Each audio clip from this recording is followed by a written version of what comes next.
Guys, what's going on? Hello and welcome to Cereal at Midnight.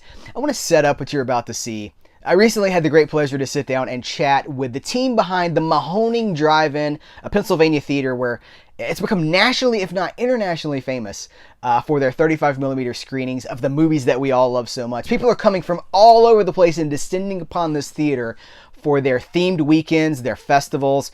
The stars that are in the movies are showing up for these events. It is huge. It is a Comic-Con level event happening every weekend at the Mahoning. The whole story has been chronicled in a documentary called At the Drive-In, which is directed by Alexander Monelli. So in this chat that you're about to watch, we're talking to Alexander Monelli, the director. We're also talking to Virgil Cardamone, the booker and curator of the 35mm prints that they show at the Mahoning, and Mark Nelson, the general manager of the Mahoning. So I hope you have as much fun watching this as I had talking to these guys. It's less an interview and more just fans geeking out about the stuff that we love. So without further ado, I'm going to cut to the interview. But guys, thanks so much. Follow all the links and get involved because these guys are amazing. Take it away. So we are talking to the crew of the Mahoning Drive-In in Lehigh. Lehigh, lady. You guys throw that on there. PA, one of the coolest destinations for movies in the country, and the subject of the documentary At the Drive-In. We're joined by the team that runs the theater and the director of the documentary, Alexander Monelli, King Monelli. King, yeah, his highness. Great stuff, and it has turned on. So we were talking kind of behind the scenes before we got started here about how it's turned on a lot of people. People are coming in all the time, and they're like, "I saw the documentary, I saw you guys in the movie," and they're coming. It's like it seems to me like it's kind of become like a movie mecca. Would you say that that's fair? Oh yeah, it's grown leaps and bounds beyond anything that we could ever have imagined. When we banded together, it was to save a singular drive-in, the Mahoning.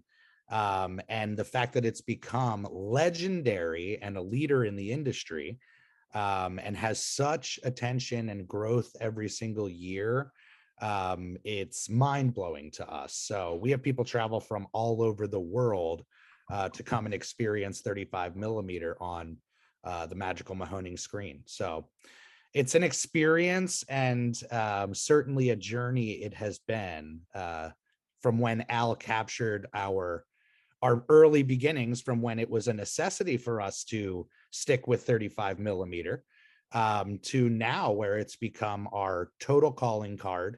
The programming, same thing. When we decided to strike out on our own, we said we're going to play movies that we love, movies that we would want to see at the drive-in, and now it's become such an incredible draw for people, where we hear people tell us all the time the programming is unmatched and worth driving across the country. So it's pretty great.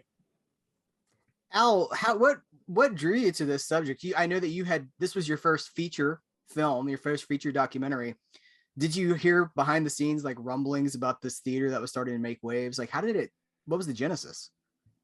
Well, I was shooting at another drive-in at the time, the Circle Drive-In up in Dixon City, Pennsylvania. And that's the one I grew up going to as a kid. That's, my hometown drive-in. And the owner was a proper owner. He wanted the business to come off good. He didn't want me to shoot certain things. He wanted everyone to be all the staff to be in their polos, their matching, Circle Drive-In polos. And that's understandable. They have a sort of efficient, long running business. And I was kind of just getting annoyed with it. And my friend from high school, James, who's in the documentary, said, I go to this other drive-in. It's about an hour away. It's called the Mahoning Drive-In. It's just a couple of guys. It's not anything amazing or crazy, but it's just these guys, and they only show things on film. And when he said that, I was like, oh, because at the time, James wasn't a super big part of it either. He was still like half patron, half volunteer. So I said, okay, I'll kind of look into that. And then I called Jeff and spoke to him, and I was like, okay, this could be about this old man trying to save a drive-in. And then it just completely turned into something else and altogether. And I always consider it to be almost like a superhero origin story film. You know, it's kind of like Unbreakable in a way, where you're watching everyone discover their powers. It's true. So, yeah, So true. it really is an origin, because if you go there now, or if you even just look on their social media pages now, it's such a bigger operation. The programming is much more, I don't want to say dialed in or obscure, but like they're doing deep cuts that in 2016 when I filmed weren't as prevalent. You know, it You was couldn't take still those back in risks then. Yeah. right. It was still like, all right, we got to do a Back to the Future trilogy. But oh man, like a DeLorean showed up and we were all like, you know, we were going nuts because this DeLorean just showed up on the lot. Well, now if they host Back to the Future weekend, you're getting a screen used DeLorean. You know, you're getting multiple DeLorean. It's just like a much bigger operation now. So it's kind of like they've ascended to their you know, their peak, their powers essentially. And this film kind of captures that origin, that start. So, and it was kind of the start of my career making features as well. So it's a really cool, like it's both of us sort of at our beginnings in a way. That's awesome. One of on the special features of the DVD, there's a kind of a Q&A. I think it's the Alamo Draft House, and you guys had shown, or the theater had shown like a gangsters triple feature, like an old school. I can't remember which ones it was. I want to say it was maybe Scarface, anyway, like 30s gangster movies. And it had not been, the statement was, it didn't go so well the first year, but we're going to keep doing it and see if more people come. Did it take off? What happened with that? I'm so curious. So it was White Heat and Mark. Public Enemy. I think it was the Public Enemy. Public Enemy. Okay. And talk about playing into our taste. That is Jeff's bread and butter. Like we Cagney out in the booth all the time.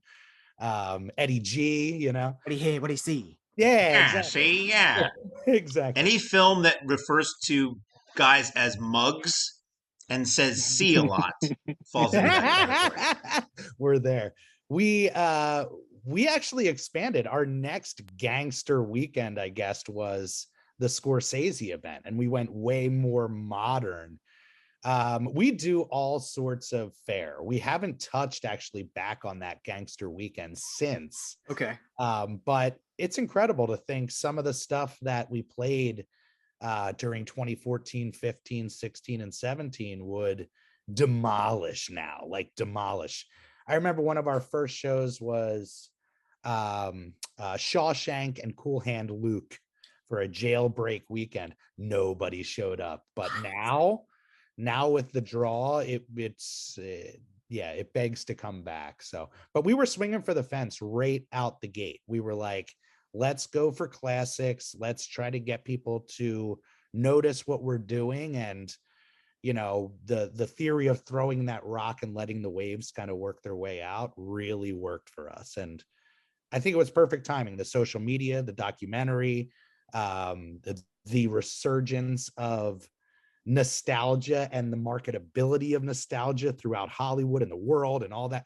We were there right before it got nuts. So we feel really, really lucky that this untested business model that we struck out on worked amazingly.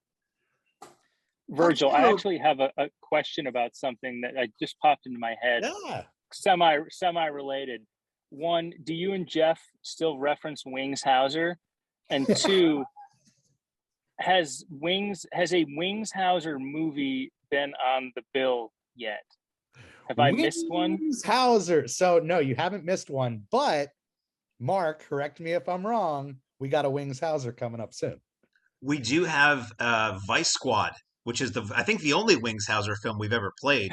Around the time or right before you shot the documentary, Vice Squad is coming back as one of the Tunnel Vision Tuesday shows from Exhumed Films. So, and when Exhumed does these single features on a Tuesday, they have an extended trailer reel that's themed to what you're about to see.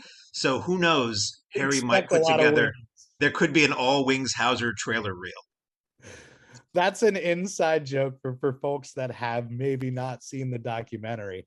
It's a perfect moment because it really captures kind of how close we are, the camaraderie, the inside gags and jokes that make us laugh. And Jeff does this thing with me all the time from Batman. He goes, "You're my number one guy." It's the best, like Jack Palance to the max. So yeah. Does he do the breathing? Does he do the? Yes, you're my number one guy. Excellent. And talk a little bit about the importance of 35, because that's a 35 millimeter is a huge part of the charm and the draw here. We can all watch. I got a huge movie collection. A lot of people have huge movie collections, and now it's like on our phones and wherever else. But you can't just go watch a 35 millimeter print anywhere you want to. Talk about that a little bit. Well, I mean, when we first started, again, it was out of necessity. We had these original 1947 Simplex E7 twins that have been rocking here since the day we opened in 49. And it's a real appeal of the place. And for an industry to ask us to rip those out and, replace it with new equipment that in reality, Jeff didn't know how to run at the time. I didn't know how to run. Nobody knew how to run. So, yeah, the idea of jumping into 35 millimeter presentation took us down a whole other road with connections. It's a community that people don't realize exists underneath the film industry. We connected with incredible private collectors. We connected with every single major studio who still has their vaults and films available to theaters that are crazy enough to keep pushing that medium. And it really did. It opened up the doors when people started hearing what we were doing, getting wind of the passion behind it. They felt uber compelled to reach out and say, "Hey, I have these prints. I would love to get connected in any way or help you guys out in any way." And that's the beauty of 35 millimeter is you can't just pull the disc off your shelf. You can't just hit play on a projector and let it run. The process and hurdles that you have to jump to get that film to the theater and then present it, it's a thing of beauty and a true magic trick when people see it in action, and something that I think makes the Mahoning truly special, and all 35 millimeter houses truly special. Mm-hmm. And now we couldn't think not doing it. Mark, I mean, I'm sure you can speak on it. There were a couple outfits that we were both fans of who were presenting 35 millimeter, were in kind of the same vein as what the Mahoning does. And yeah, it really felt like this is where our heart is, as much as it's about running a drive-in and the experience in the community. It felt so important to preserve what we grew up with in film. And partly for me, it was the fact, I mean, I started out, as the documentary shows, I started as a guy who lived really far away who would just drive down to this place all the time because they were doing the kind of shows that normally would only happen occasionally during the year or nobody else was doing. And for me, I'm not 100% 35 or die as some people are. If a local theater is showing something really cool digitally, it looks great. But part of it was the idea that when you run a film print, chances are you're running a film print that's been around for decades. It might have been an original release film print, and you might be seeing light pass through the same piece of plastic that audiences saw when that movie was brand new. Jeff has some old Three Stooges shorts, and one of them is an original release print. And I say, for anybody who understands it, when this piece of film first had light go through it, Shemp was still alive. And the can that it comes in is an original Columbia Pictures can. And that's part of it too, is we get these films shipped to us from whoever sends them to us in these film cans. And the film cans themselves display the history of this print, like addresses of other theaters where they might have come from or the studios that might have owned it at some point. And part of it is indeed, I always appreciate it as a fan, the effort that it takes to get a film print, especially some rare film prints that in some cases we're showing the only prints that are known to exist of these films. And some of these films are not on video. Some of the shorts and trailers we play, you cannot find anywhere except on that piece of film. And we are one of the rare theaters I've ever known where the projection booth door is 99% of the time open and the public can come in and see how it all works. People get photos taken and they love it, holding a reel of their favorite film, something they never thought they would touch in that way, and getting a photo taken with it. And watching the changeovers, how every 20 minutes we have to switch from one projector to the other. And our projectionists are so good, they do that seamlessly. And very often, if anybody's watching, they'll get a little round of applause for a perfect changeover. So it's an art and a craft, and Jeff refers to it sort of as a living museum sometimes, because so few, this is how movies were shown for the first 100 or so years of their life, and almost nobody does this anymore. So we celebrate the artistry and Wings Hauser on occasion too. It's nostalgia and it's history and it's everything that comes with it. And the fact that we are kind of a band of crazy brothers and sisters that, are all about film, jumping over hurdles to make these things happen instead of going the easy route. It makes sense why the industry went digital. Just to get something across the country is an insane hurdle. So yeah, we feel incredibly lucky to have really risen to the top with this model. And I think a lot of it goes beyond the format and is more about the fandom as well. Like Mark said, these fan events, we're going to, if we can go to them, and it's not ride or die if it's 35 millimeter or not. Yeah.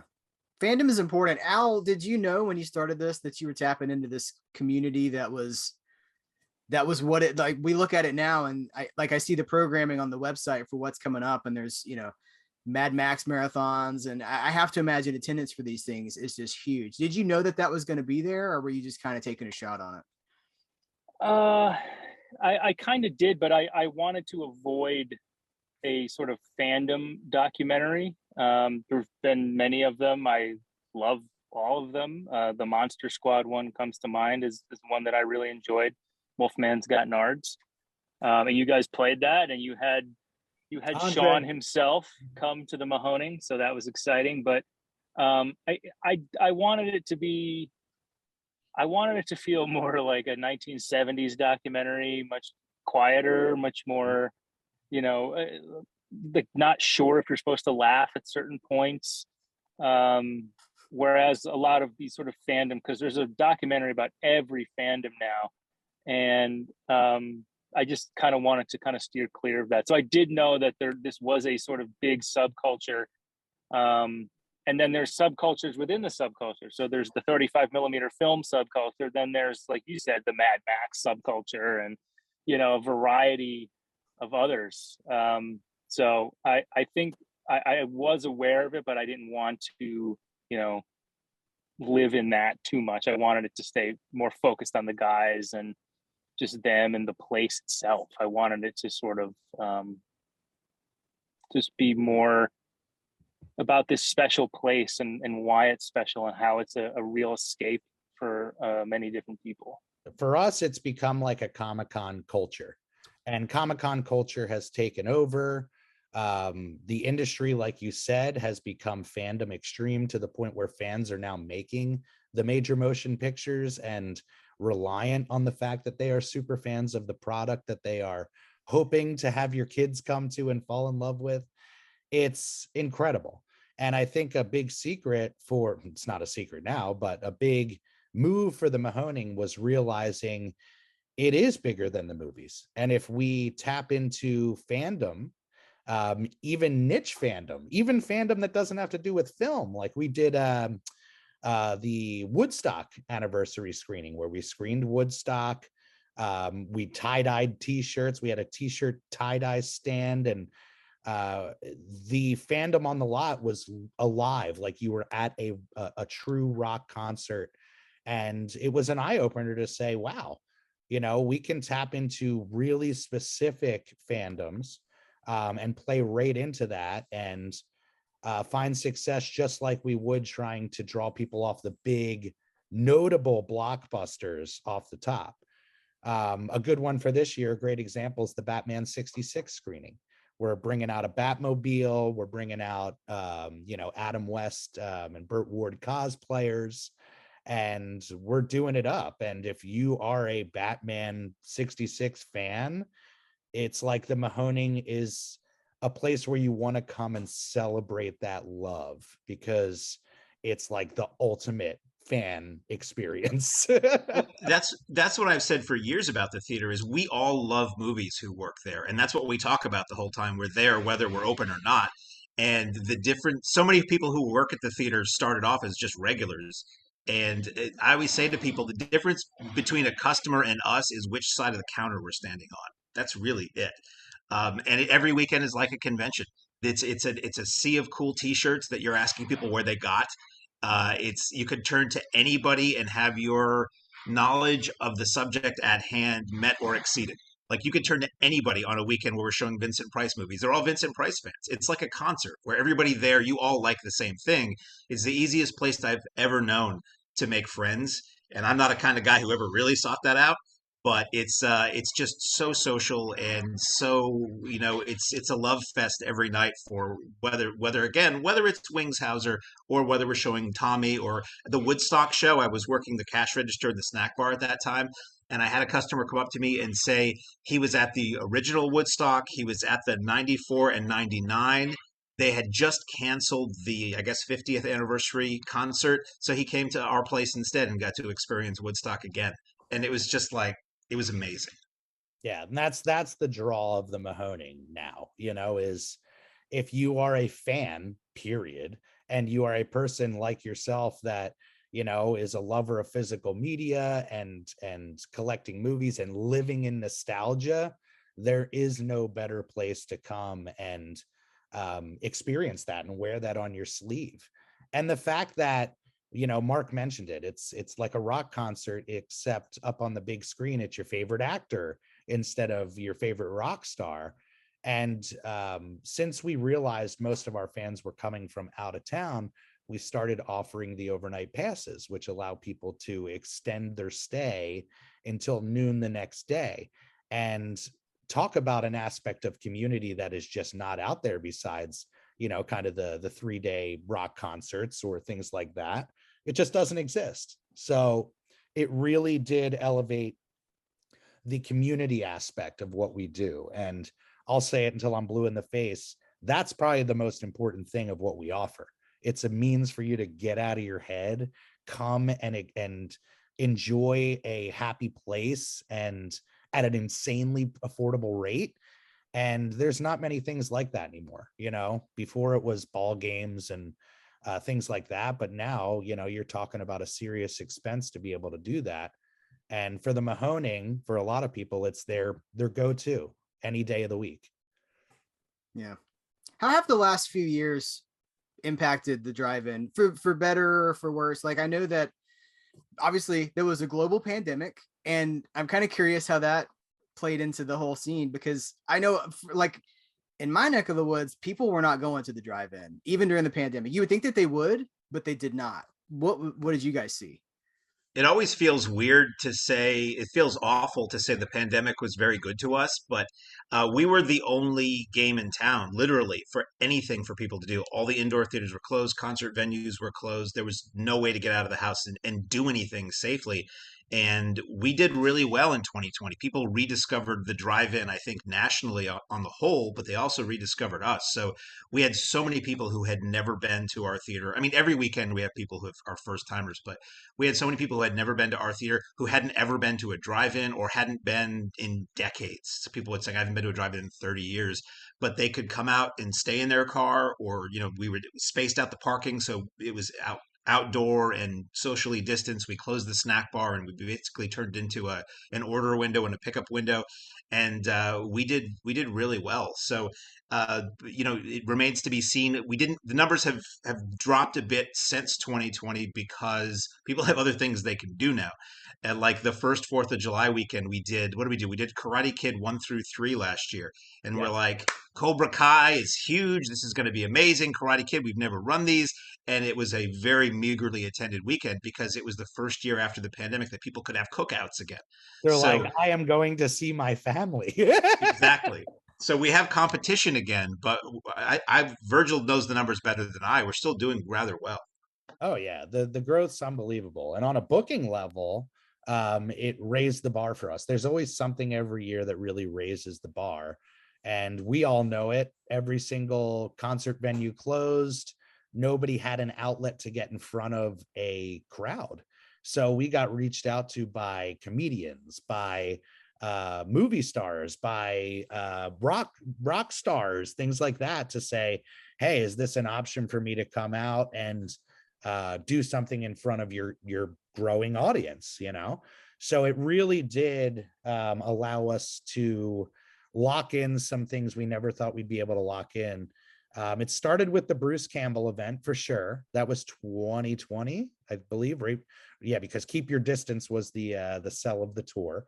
And, you know, once you have Bruce Campbell on your lot, undoubtedly a god of the genre, it catches some people's eye. So it really became a thing after that, where we steamrolled it and tried to jump that bar on a regular basis, to now at least once a month there's going to be a celebrity guest where you can come out and get autographs and photographs. And it's incredible what the pandemic did for the industry and the attention for drive-ins. But for us, more than anything, it really opened some doors for allowing us to see the potential of guests, and highlighting that and giving them an outlet to come. Because even a situation where somebody's releasing a book, you know, I know Elvira put out her book in 2019 or something like that, Cassandra Peterson. And, you know, to go out and do meet and greets and autographs and this and that, it just wasn't an option. And to come out to our place and be able to do that is pretty incredible, and worked out really well for us. Yeah. I have some questions. I don't want to keep you guys too long, but I asked for some questions, and I have some from Patreon, and I have a few that I want to throw in there too. Sweet. I'm gonna kick it off though. What, you guys still showing VHS movies? You still using that rig, the double projector rig that was created in the documentary? Home of VHS Fest. So yeah, it's what Matt birthed with that idea was absolute gold, and something that we weren't even thinking about at the time. And yes, we fully leaned into that, to the point now where we're going on VHS Fest 6. We have humongous guests. It's probably our biggest event that the Mahoning puts on solely every year, along with Lunch Meat and Saturn's Core. But yeah, it's become a huge appeal. And more than anything, we have upgraded our system to a single projector instead of the stacked situation. But it's a great backup for us, because when you're talking about, again, shipping movies across the country, coming from all different sources, anything can happen. And the last thing we want to do is not be able to present a film. So it's been really great, more than anything, to just have that as a safety net and say, all right, we know at least we can put on a show every single night, even if the worst case scenario happens and a print's delayed or a can doesn't show up or whatever the case is. But to be clear, if a print doesn't show up, VHS is not what we run. That is true. We always have Blu-ray backups for everything. Yeah, I actually had a moment last year where we were screening Dick Tracy, and the print was delayed. And this behind the scenes drama, let me tell you. So the print was delayed, and we were watching the tracking, and it's like, oh, it's in New Jersey.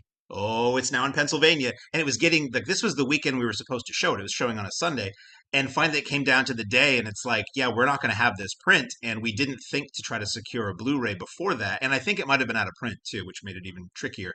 So I reached out to our fan base, our local friends, and I drove within the speed limit, but at a good rate of speed on a Sunday morning to meet a priest in a Home Depot parking lot to get a handoff of a Dick Tracy Blu-ray, which looked so bizarre and illicit to anybody who may have seen that. But he saved the show that night because we have that little digital booth. So, and again, for the show we're about to do this weekend, we thought we had a print. The studio did not have a print. At the last minute, we found out that print was not runnable. So thank God we have that digital booth, and we're going to run it digitally with the second feature on film. So VHS Fest is the only time we run videotapes. and that's a pretty incredible event. That's vendors from all over the country, fans of VHS and analog media and pop culture all over the country, and now the celebrity guest angle, somebody who's in one of the movies we're showing. It's quite a thing. We have people from literally from the West Coast who are always asking us when the date is going to be so they can plan their flight or drive across the country. Physical media, as you know, it goes hand in hand. We are all video store kids. We're all products of cable television, and VHS Fest is the perfect opportunity to lean into that. But that just goes hand in hand with the Mahoning culture. So again, I think the people that are like-minded kind of start attracting or magnetically pulling to the Mahoning. Well, And if people haven't seen it, Mr. Alexander Monelli's documentary "Video Store Millionaire" on YouTube, excellent watch. If you love, no, I mean I love video stores. I miss them greatly. So it's actually a really, I say actually, like usually makes crap, but this one's actually a really good one. His work is outstanding. Give the man a plug. I know. Well, I can talk about it for him. So Okay, he does these amazing documentaries, little mini docs about his town that he lives in, Lancaster. And they're just so beautiful and thoughtful. And I know that one of them was focused on Robert Brock, who is the lead of Marionette Land, runs a little marionette theater in town there. And there it is. There it is, everybody. We all just got our physical copies last month when it dropped. And Al's fingerprint and voice is something that I didn't realize when he was there shooting. I just thought this guy's really cool. He's like-minded like us. And to see a guy grow and take his talent to the next level is pretty incredible. And I say it, Al is somebody who I'm so proud to be connected with. And like I said at the beginning of the podcast, he's so responsible for the growth of the Mahoning. He's almost like a silent partner. But yeah, it's just, I think just like our ride here at the Mahoning, it feels like a magic carpet. Sometimes his career and his life probably feels like that too, because, you know, now he's got a full-fledged family, a full-fledged career, and he's doing his thing. And it makes us so proud, you know.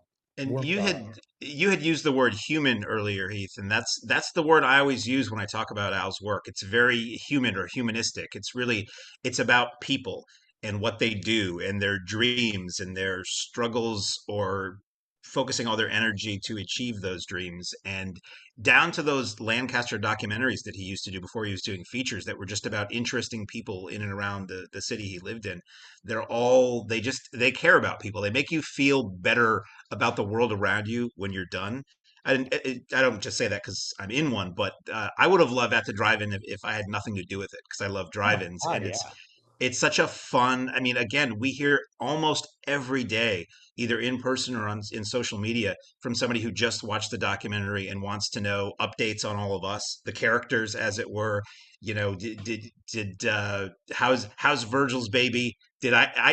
Last week somebody asked me if I have been to the Snake and Animal Farm yet, and I always get are you the guy that drives?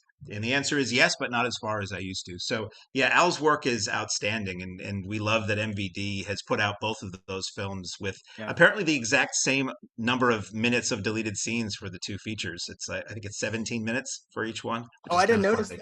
That's crazy. He had told us that when we do a podcast, Mahoning Drive-In Radio, and we had Al on to talk about Marionette Land, and I think that's when he told us that it's the exact same duration of deleted scenes between the two documentaries. That's very cool. But let's brag. He's back. Let's brag on him just a little bit. But the thing, like the human thing that we're talking about, like we all know. Maybe I'll cut this out because it's not super sunshiny. But there's a lot of people who are making documentaries that are like, "Hey, isn't Gremlins great?" or whatever, and it's not really talking about it. It's just like, you know, there's what is it? Fan service. Yes, and that's exactly what it is, and it doesn't. elevate anything. It's like confirmation bias. It's like, yeah, I know. And in my case, I say, again, maybe I'll cut this out, but I say, like, why would I watch this instead of just going to watch Gremlins, you know?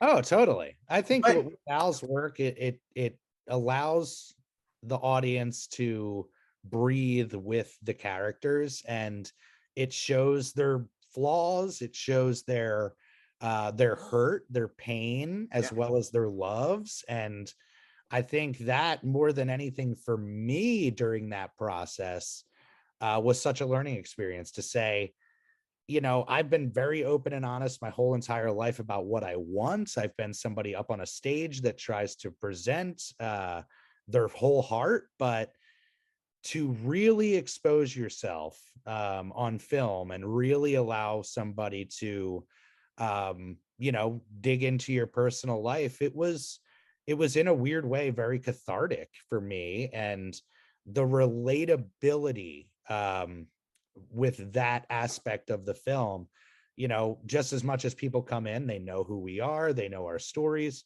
I also get the people who connect with the loss of pregnancy and the loss of life aspect of the film. And I think that's really, really important. And a special thing about documentaries that people can truly see real life examples of people who are working through things they might be going through. And the inspirational aspect of the documentary is the most rewarding thing for us. The fact that people come in and say, wow, look what you can do with passion and heart and drive and tenacity. And this is incredible. So, and that's all thanks to Al. Yeah. Al, we love your work. Thank you. Can you guys hear me now? We were gushing all over you for the last 15 minutes. Well, thank you. It just interesting to kind of jump in and hear you kind of saying that. I'm sorry that my feed kept going out. I don't know what the problem was. I feel like this reminds me of like the early days of the pandemic when like the Stern show, every guest would just cut out, and it was like, well, I guess we lost Tom Brady. I guess we'll be back. You know? So I apologize. I don't know what was happening, but I'm back. I do want to say one thing on top of what Virgil was saying. I think there's this idea that the people who like the documentary are people who are Mahoning diehards. And I think it's actually the opposite. And I think if you go to the Mahoning regularly already, I think you might feel like, oh, the documentary is missing some things, or it might not be up to date because of how epic, you know, weekend events are now.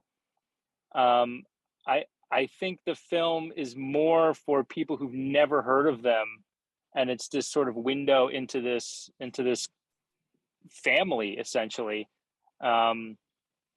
But yeah, you know, sometimes I'll see, you know, oh, this only people who like. I think it's the opposite from everything I've seen. The people who've actually liked the documentary are people who've never been there, and they want to go there. It's a hangout movie. You know, you see this group of people who are so tight with each other, you know, like when you watch something like Dazed and Confused or Clerks, and you just see how easily they get along. And you know, we've talked about Wings Hauser. By the way, the Wings Hauser SEO is going to go through the roof when this comes out. I don't think going to be like, who's Wings Hauser? Oh, Wings Hauser, when he Googles himself whenever this comes out, he's gonna be like, what's going on here? But anyway, yeah, like seeing those types of just at ease conversations and friendships, and it's something that everyone wants to be a part of something, you know, even the most loneliest of loner still wants to be part of something, you know. And you're seeing this, and that's sort of what I latched onto more than anything else. That's a good lead in to do some promotion for what you guys like. How can people get involved? Tell us like what's going on with you guys and how people can get involved. The podcast, and then what's coming up. I know there's a Patreon page as well. Mark, take it away, my friend. Oh, you'd think I'd rehearsed this by now. So we do a podcast weekly called Mahoning Drive-In Radio, and that can be found wherever finer podcasts are streamed or downloaded. And that's a mix of Virgil, Jeff, and I talking about running the theater, nuts and bolts of what it takes to keep the place running every week. And we preview upcoming shows. We talk about past shows, but then we've done in the off season, we recorded a ton of interviews with people. We interviewed the president of Rico's Nachos, which is a cult phenomenon on our lot. The president of Filmac, which is the company that created Virgil's got the Rico's hat there. Represent. They don't just sell those hats, I've been told. You have to win or ask for those. The president of Filmac, who did the old "Let's All Go to the Lobby" trailer and the old dancing hot dog and all that stuff. We talked about the history of that company. We just released one with Linnea Quigley. So it's a mix of like actors and filmmakers and documentarians and authors and all that sort of thing. So that's every week. Pardon? Drive-in owners as well. Oh, and fellow drive-in owners. We want to find out. The coolest aspect for me is, I got into this industry not being in the film industry, and off of Jeff's guidance got into running indoor theaters and, getting to know different owners. And now that we are literally connecting with owners from across the world who are running these amazingly legendary drive-ins, it's a real treat. And so we're sharing their stories and their, facts and figures and all that. We've done 2 of those so far. We're going to keep doing it. And that's the podcast. I started with everybody's approval. It's not a secret. I started a Patreon for Mahoning, which is patreon.com/Mahoning Drive-In. I got it right that time. And that's like extra video, extra audio behind the scenes. The top tier members get exclusive screenings at the theater once a month where we pull out Rare 35 and show it just for the group. And then we do virtual screenings from the AGFA library. And if you go to MahoningDIT.com, there's links to everything from there. But the tendrils, much like Spectre or the whatever the evil organization is in Marvel, the tendrils keep extending out of this theater. It's basically a way to just connect with people who like what we like, and we have people who are Patreon members and listeners to the podcast who like the documentary, have never been to the theater, may never come to the theater, but they're fellow film fans and drive-in fans, and it's just a way to keep the podcast and the Patreon were really devised as a way to keep the fun going during the months when we can't be open, because we're only open April to October every year. So the Mahoning thrill ride continues year round. I was going to ask, what do you guys do in the off season? Because do you do like private screenings for yourself during the off season, or is it just kind of off limits? Oh, as far as at the drive-in? Yeah. We winterize everything, including the projectors. We kind of take everything, down and out for 6 months. But Jeff's been saying it for the last couple of years, and it's a great aspect of what we do. Is we're 6 months on, 6 months off, and it really does. In that 6 months off, you start to yearn for it. You really start to miss it really hard. And it builds up this anticipation that I think the Mahoning lives and breathes on. So it's a great model for us. And I'm kind of glad that we are located where we are and aren't a year-round outfit, because it does allow the staff to breathe. It doesn't burn us out, and it doesn't become regular.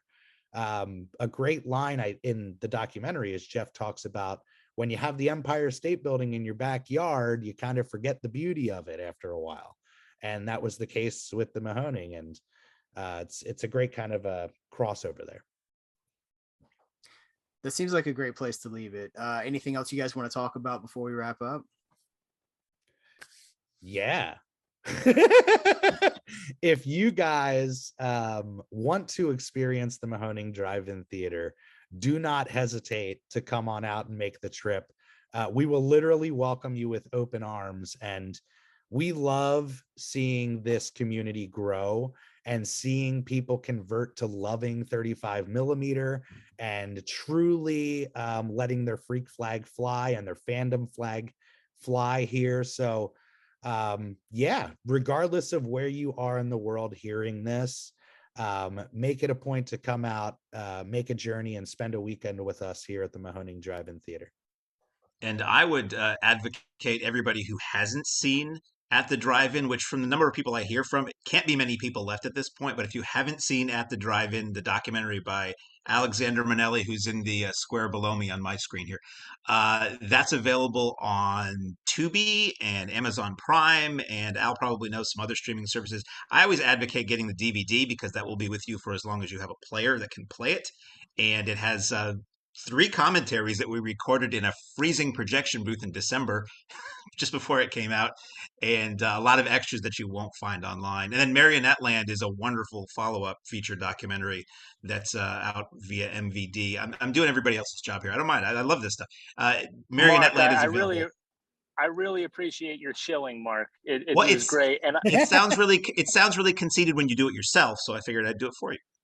yeah, you saved me from just sounding like, hey, all right, hit the like and subscribe, all that. Like, thank you, I appreciate it. But more importantly, where can people find you online? Me? Yeah.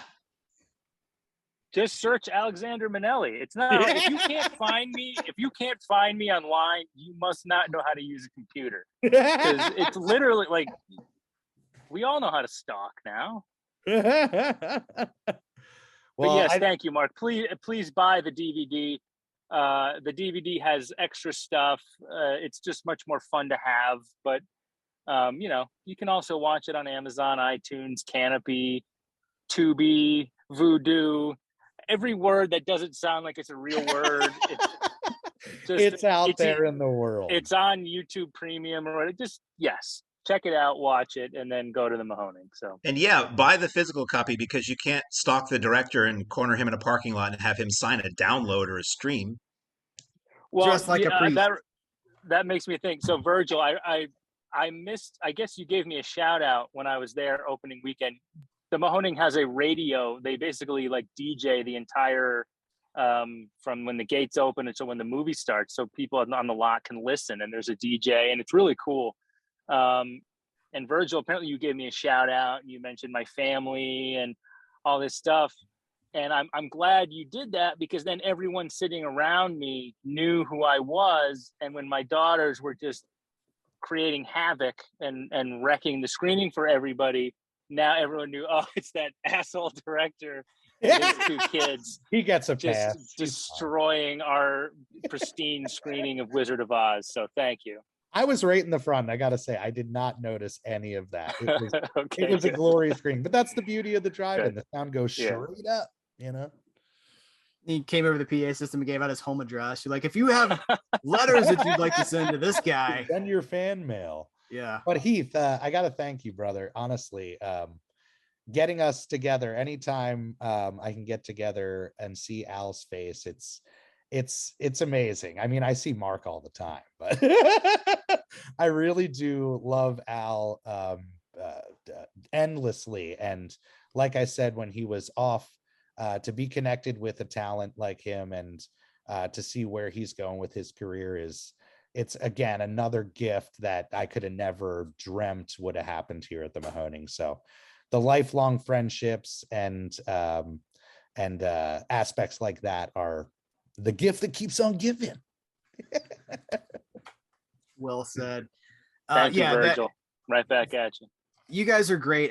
We've only just met, but I feel like I've known you for years and years. It's the coolest thing. So I'm going to say goodbye to everybody off the air, but let me wrap this video up. Guys, if you're watching this, check out the documentaries, check out the films, and get involved because this is so cool. This is the stuff that we love, and you can listen to the podcast. I'll put links to everything we've talked about in the description of this video. So if you scroll down, I'll probably pin it to the top of the comments too. So you can click through to the podcast, to the purchase links for you can pick this stuff up, and the drive-in's website, all this stuff. It'll be right there for you, so you don't have to go hunt for it.